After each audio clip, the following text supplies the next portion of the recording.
Hey, what's going on, everybody? I have so many notes, but I want to do a quick rehash of what I call the Blongos Network by myself. And so, first and foremost, before we get going, I made this little note up here, and this is the history of the CIA. So, the CIA actually started off as the Coordinator of Information. Then that evolved into the Office of Strategic Services. And then that evolved into the Strategic Services Unit. Then that evolved into the Central Intelligence Group. And then that evolved later into what we know as the Central Intelligence Agency. So regardless, there's this thing I call the Blonde Ghost Network. And it was led by a person named Theodore Shackley, who was nicknamed the Blonde Ghost, who was kind of like running his own department within the CIA of drug traffickers, arms traffickers, etc. Right?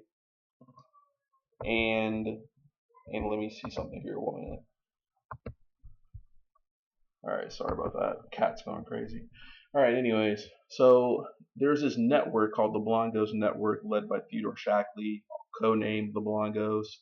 And he eventually had this kind of like network of kind of like gun runners, drug runners, arms dealers, assassin trainers, etc. Right? Pretty hardcore stuff. Like this Theodore Shackley guy was like a guy who was putting in work for the agency, and it's just interesting because two of those guys, Thomas Klein and Richard Secord, actually had ties to Iran Contra. Iran Contra, interestingly, has loose connections to the crises in Angola and South Africa. Um, and we go back up here, Ted Shackley and Thomas Klein were also involved in Southeast Asia. And they weren't necessarily involved in all of these things, but I put these here because they're just fascinating. Operation White Star, Project 404, Operation Hotfoot, the Golden Triangle, the Secret War in Laos, which they were involved in, the Hmong people, who were Laotian people, um, who the U.S. Armed to help fight the Viet Cong and other communists in the region, but they were also growing opium. Um, Program Executive Officer Jack F. Matthew, Lou Main.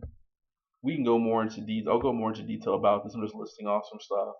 Um, Long Air Base. Uh, what is this? Chiang. Let me go here. Okay, so more to come there.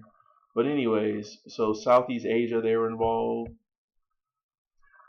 and it's interesting is that Thomas Kleins and Richard Secord also had ties to Operation TikToks, where you had Bay of Pigs Cuban veterans like Ricardo El Mono Morales Navarrete, Rafael Villaverde, Orlando Bosch, who were involved in drug smuggling, terrorism, etc. Some of those Bay of Pigs Cuban vets actually found themselves in Congo underneath the leadership of Rip Robertson, who led them into battle at the Bay of Pigs underneath an operation WI Pegasus, which was led by Larry Devlin, the station chief of Congo, during the whole Congo crisis. Then you also have, drug smuggling with these Cubans, which ties to Bolivia. And then in Bolivia, you had the BND, which is the German intelligence, had contacts down there because many Nazi war criminals fled to Latin America. And this is where you get Klaus Barbie, the Butcher of Leon, Roberto Calvi of the Banco de Ambrosiano scandal, had banks in Argentina and Latin America. You had the Gehlen organization of Reinhard Gehlen, who was Hitler's chief spy master, who later went to go work for the CIA. Roberto Suarez Gomez, who was like a big cocaine landlord in Latin America. You had the the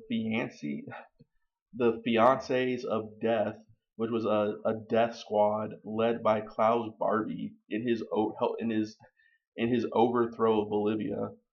And these right-wing Nazi terrorists had ties to Italian terrorists associated with the Propaganda 2 Masonic Lodge, like Stefano del Chai, who was also involved in Operation Condor. In other words, the CIA backed violent right-wing overthrows and suppression of leftists in Latin America. And then this is when you start getting into all the drug smuggling lore, Barry Seal, Mena, Arkansas, Roger Reeves, Carlos Letter, the boys on the track in Mena, Arkansas. Um, Also, the Paladin group of Otto Skorzeny, who was Hitler's kind of a chief commando guy or whatever, Captain America. He had ties to Stefano del Chai, who was an Italian fascist with the New Vanguard group, I believe, etc. And the Propaganda 2 Italian Masonic Lodge had ties to the CIA, most likely laid by the infrastructure of people like James Jesus Angleton and William Colby. And then Latin America stuff connects to Noriega, Operation Just Cause, BCCI Bank, Western Goals. It goes on and on. I mean, it's some pretty deep stuff here that it's almost kind of like nauseating to read about. Then go back up here to the Blonde Ghost Network. You also had um, Edwin Wilson, who was actually he was known for setting up shell companies for the CIA to help like traffic goods and arms and stuff. He actually recruited Green Berets to train Gaddafi forces by working with a man named Patry Loomis and Bill Weisenberger, I believe, and Harry Rettstatter and it's this Edwin Wilson guy ends up going to jail for, like I said, for selling C4. He actually ends up going to jail for selling C4 to Libya, and he possibly has links to the Lockerbie plane crash. And he also had just ties to all other sorts of just crazy people like Carlos the Jackal, Ahmed Jabril, the East German Stasi, etc., etc. But one of Edwin P. Wilson's underlings, therefore Theodore Shackley's underlings, was a guy named Frank Terpil, who was an arms dealer who trained the Grey Wolves, a right-wing Operation Gladio connected Turkish group, who had people such as Mehmet Akka, and Mehmet Akka shot the Pope. And they tried to pin it on the Belarusians, who were like Soviet proxies, when there's more evidence suggesting that the CIA and the German BND had something to do with it. And Mehmet Akka, who shot the Pope,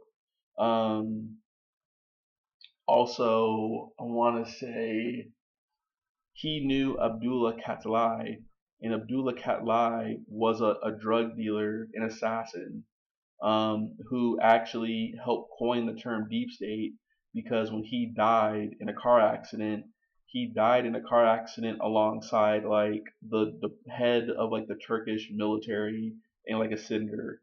And like I said this in a previous video, it would be like the equivalent of like George Bush and like Pablo Escobar being killed in the same car. In that term, deep state came from that situation, which later kind of bled into the larger lexicon that we use today. They had also ties to Idi Amin. So we see here.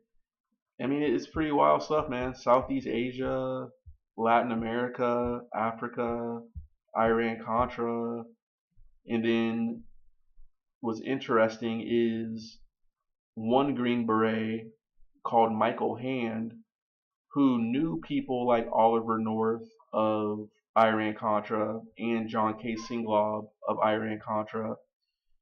Michael Hand was a Vietnam veteran who helped train those Laotians. Some of them are growing heroin or opium. He goes to Australia, gets acquainted with Frank Nugan, and they create um, a bank called the Nugan Hand Bank. And the Nugan Hand Bank actually had CIA Director William Colby as one of its directors. Um, and we'll come back to William Colby, but Australia is interesting because Michael Hand and Frank Nugan shack up with a guy named Beanie Houghton, who was a club owner, but also he shacks up with dirty cops Murray Riley, who actually knew Jimmy Fratiano of the LA Mafia, with links to the Trafficante family, the same Trafficante family known for possible involvement in the JFK assassination.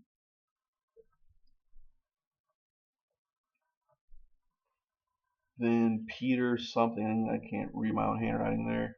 But they also knew San Francisco Teamster Michael Tham, which is important because some of the Air America and other CIA held airline companies would fly into San Francisco and Oakland airports for mysterious shipments and unloading.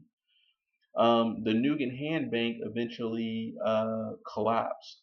It lost over $50 million. They had 13 offices, including one in Chiang Mai, which was next door to a DEA office. Hand fled Australia after the bank collapsed, and Michael or Frank Nugan was found dead in the back trunk of a car with a card with William Colby's name on it. So was that a setup to make William Colby look bad? Who knows? But regardless, Michael Hand was actually found decades later living in Idaho, where he was making knives and like soldier of fortune goods. Um, Michael Hand also had deals. Was also an arms dealer with Rhodesia. So this is a wild, crazy, crazy world.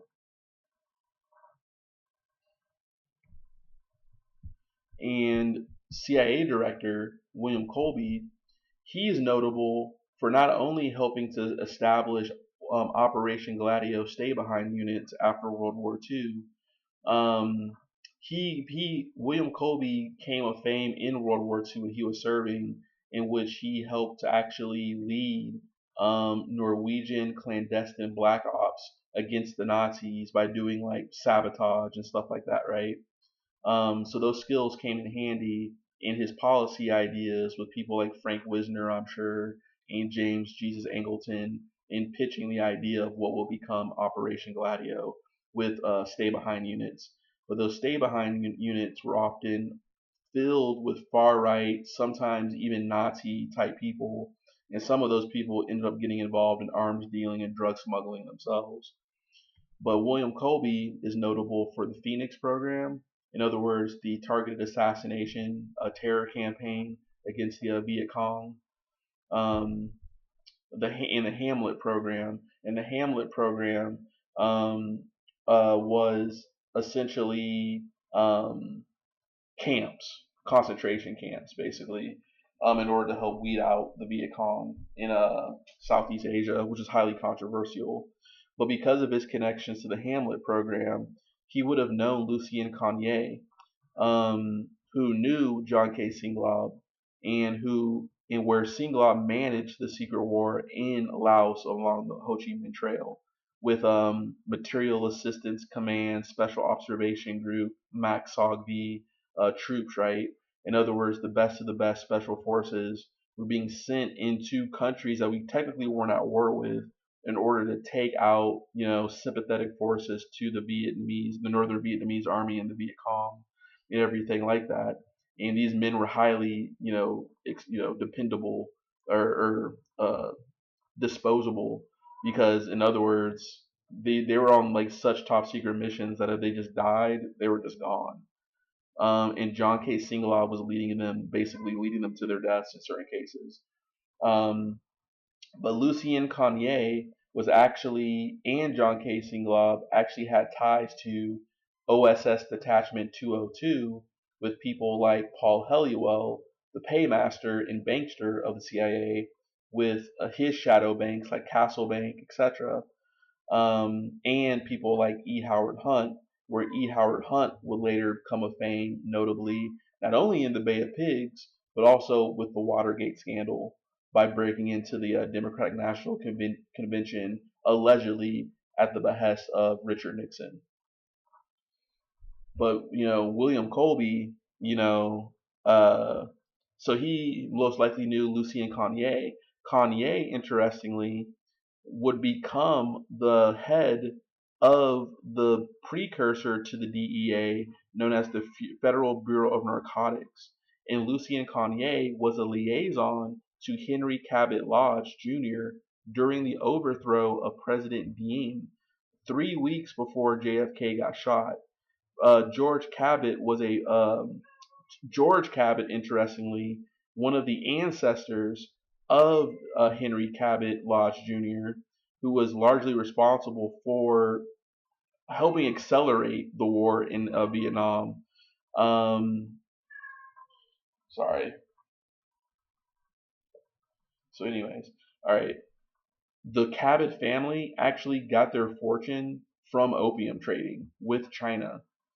They're some of the earliest American merchants from Boston, like many other notable Boston families, got their money from opium trading. And this is where Skull and Bones comes into plays. John Kerry's ancestors actually were involved with trading with China and everything like that. A lot of the Boston Blue Bloods, interestingly, got their money through trading with China for porcelain and yes, even opium. Um, and the Cabot family and Lodge families are interestingly related to the Kennedy family. And they're a part of a group of people known as the Boston Brahmins. So Boston, Harvard, not very far away from Connecticut, Yale, you start getting this kind of blue blood upper echelon who ran the CIA and all the agencies basically for most of its history. Um, but let me see here. John K. Singlaub, of course, connects back to Iran Contra. So think about that. Iran Contra, Africa theater, Latin America, Miami, Florida, Latin America drug trafficking, Southeast Asia drug trafficking, the CIA's airlines underneath Pacific Corp Holdings, also known as Airedale Corporation, which housed Air America, Southern Air Transit, etc.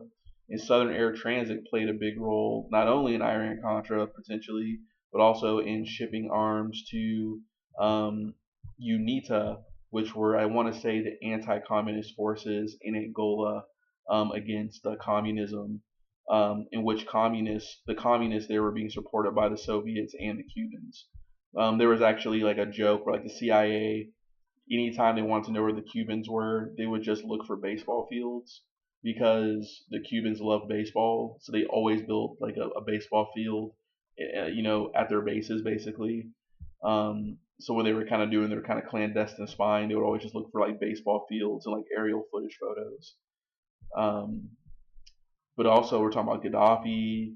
It's some wild stuff, man. Some wild, wild stuff. Um, the Office of Naval Intelligence Task Force 157. That's the organization that Edwin Wilson also worked for as well. So not only was he CIA, he was also part of ONI. So that's interesting. So yeah, this is just something I call the Blonde Ghost Network. It kind of goes on, like it's wild stuff.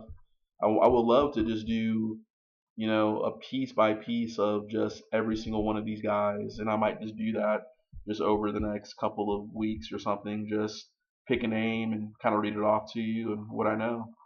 But thank you for your time, and I'm just gonna end this up and if this inspired you or anything, you just give it a like and or give a shout out, and it helps. Just motivates me to do these things. So take care. All right, bye.